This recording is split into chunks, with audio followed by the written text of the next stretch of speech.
ikut cerahku, matahari bersinar, ku gendong tas merahku di pundak. Selamat pagi semua, ku nantikan dirimu di depan. Assalamualaikum warahmatullahi wabarakatuh. Bagaimana kabar kalian hari ini?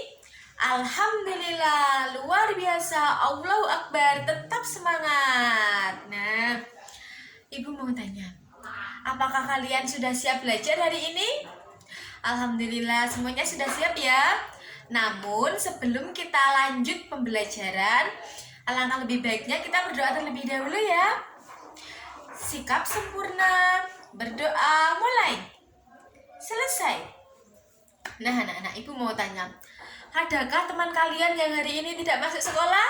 Ada. Alhamdulillah, semuanya masuk sekolah ya. Nah anak-anak, ada yang masih ingat kita kemarin belajar tentang apa? Nah benar sekali, kemarin kita belajar tentang permainan tradisional, yaitu permainan gobak sodor. Nah sekarang kita masih melanjutkan pembelajaran yang kemarin ya.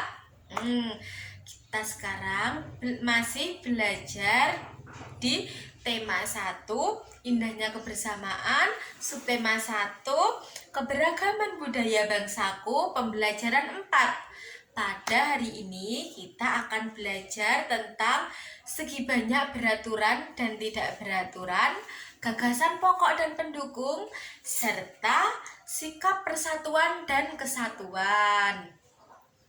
Nah, kemarin Ibu telah membagikan bahan ajar seperti ini.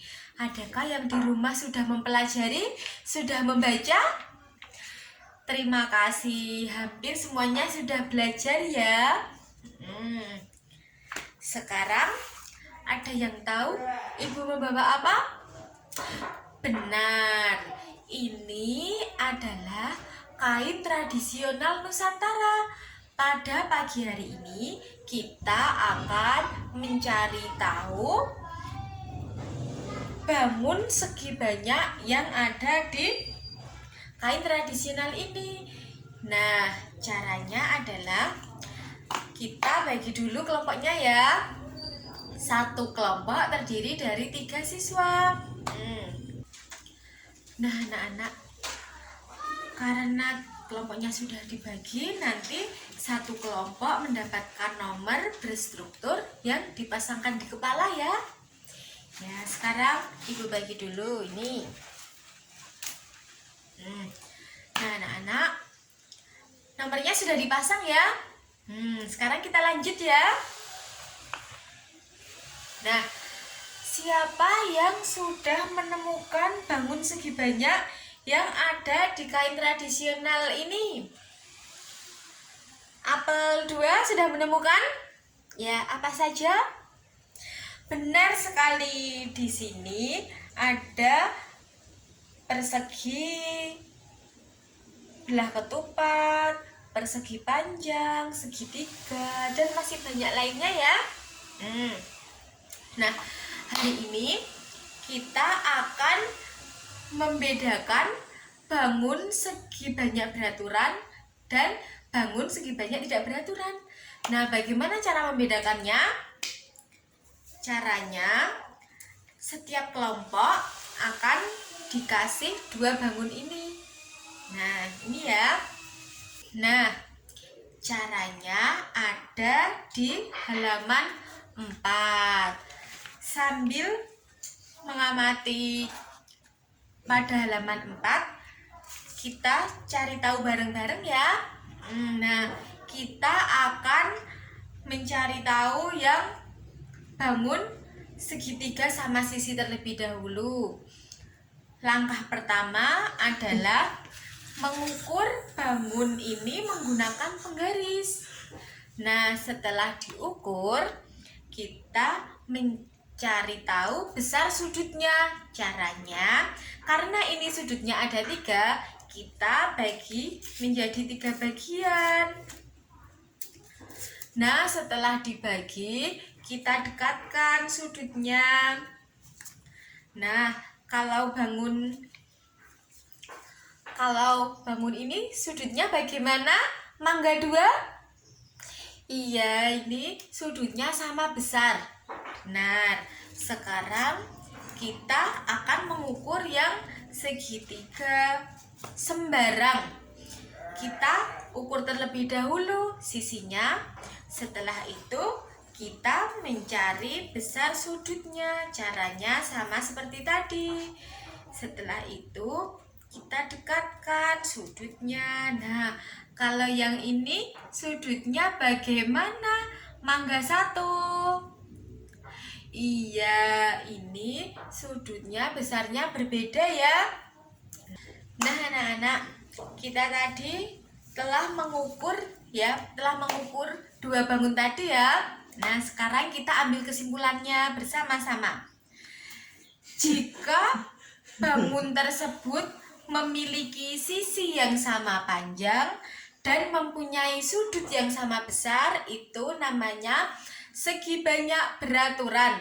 Sedangkan jika panjang sisi bangun tersebut tidak sama dan besar sudutnya juga tidak sama, maka disebut segi banyak tidak beraturan. Nah, jadi kesimpulannya, bangun manakah yang termasuk segi banyak beraturan?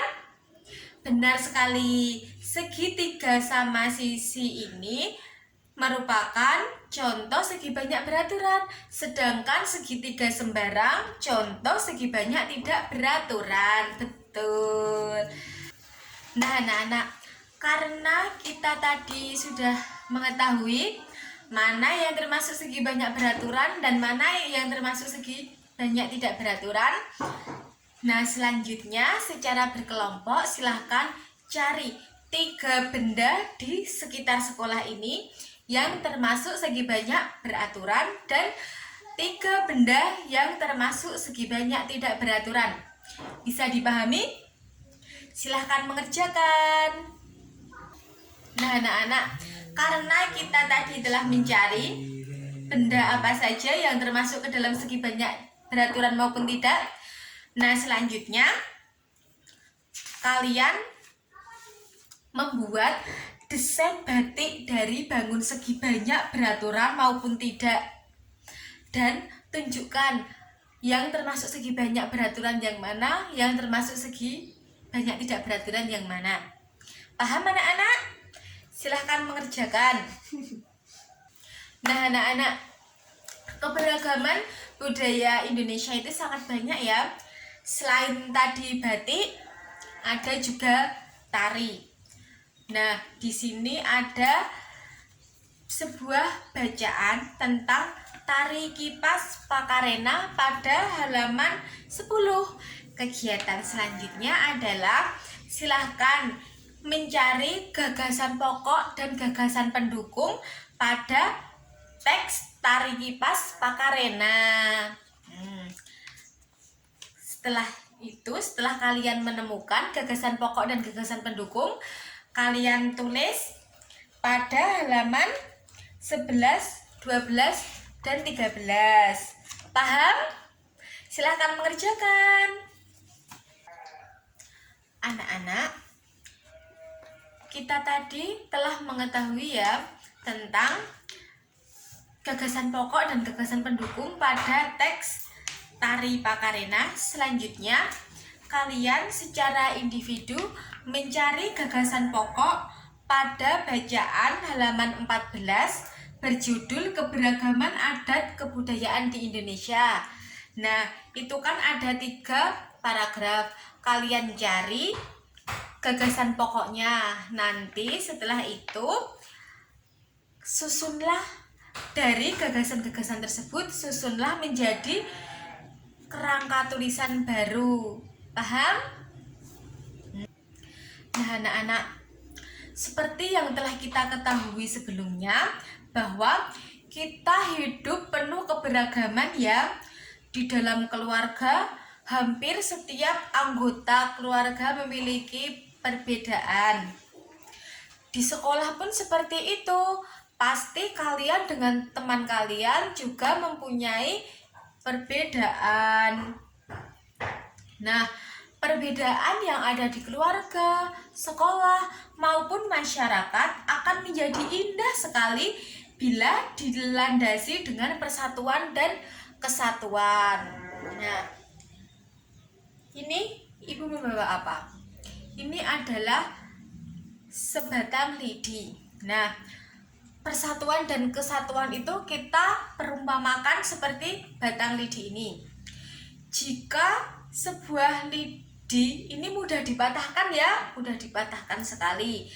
Tetapi jika lidi-lidi ini digabungkan menjadi satu dan membentuk sapu, maka akan sulit untuk dipatahkan. Nah, begitulah keragaman budaya Indonesia. Nah, kita harus bersatu agar budaya ini tidak mudah terpecah belah. Benar sekali.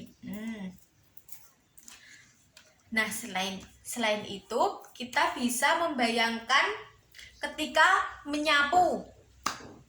Kalau kita menyapu menggunakan sebatang lidi, maka hasilnya bagaimana? Nah, akan lama selesainya dan tidak efektif. Namun ketika kita menyapu menggunakan sapu lidi ini, maka pekerjaan akan cepat selesai. Nah, anak-anak, pada umumnya sapu lidi digunakan untuk menyapu, kan? Nah, dengan menyatukan lidi-lidi dalam satu ikatan, maka akan tercipta kekuatan yang besar. Jadi, persatuan dan kesatuan dapat diartikan kumpulan bagian-bagian yang dipersatukan. Hal itu merupakan bukti pentingnya kekompakan dalam mewujudkan persatuan. Dengan demikian, persatuan tidak mementingkan kepentingan diri sendiri atau kelompok, tetapi lebih mengutamakan kepentingan umum. Nah, sekarang kita temukan ya secara berkelompok, kita temukan contoh-contoh sikap persatuan dan kesatuan dalam keberagaman. Nah, nanti hasilnya dapat kalian tulis pada halaman 16 di sini ya. Nah, anak-anak, kegiatan selanjutnya adalah kalian membuat sebuah cerita tentang sikap persatuan dan kesatuan yang ada di masyarakat tempat tinggal kalian masing-masing. Nah, anak-anak, hari ini kita telah belajar apa saja? Ya, benar sekali. Hari ini kita telah belajar tentang segi banyak beraturan dan segi banyak tidak beraturan. Nah, kalau segi banyak beraturan itu ciri-cirinya seperti apa? Iya, sisinya sama panjang dan sudutnya sama besar. Selanjutnya tadi kita belajar tentang gagasan pokok dan gagasan pendukung, serta kita tadi belajar tentang sikap persatuan dan kesatuan. Ya. Nah, selanjutnya ini ada soal evaluasi harian. Silahkan kalian kerjakan, setelah itu dikumpulkan ya. Nah, anak-anak, karena kita memiliki banyak perbedaan, maka kita harus saling menghargai perbedaan tersebut dan harus kita tanamkan sikap persatuan dan kesatuan dimanapun kita berada. Benar sekali. Anak-anak, demikian pembelajaran hari ini. Ibu mohon maaf yang sebesar-besarnya apabila dalam menemani kalian belajar ada tutur kata dan perbuatan yang kurang berkenan di hati anak-anak sekalian. Terima kasih kalian sudah mengikuti pembelajaran hari ini dengan semangat dan dengan luar biasa. Kita besok akan belajar tentang pantun dan tari indang. Jangan lupa belajar ya. Nah, sebelum kita pulang, kita berdoa terlebih dahulu. Sikap sempurna, berdoa, mulai. Selesai. Nah, anak-anak pulangnya hati-hati di jalan ya. Ibu akhiri, wassalamualaikum warahmatullahi wabarakatuh.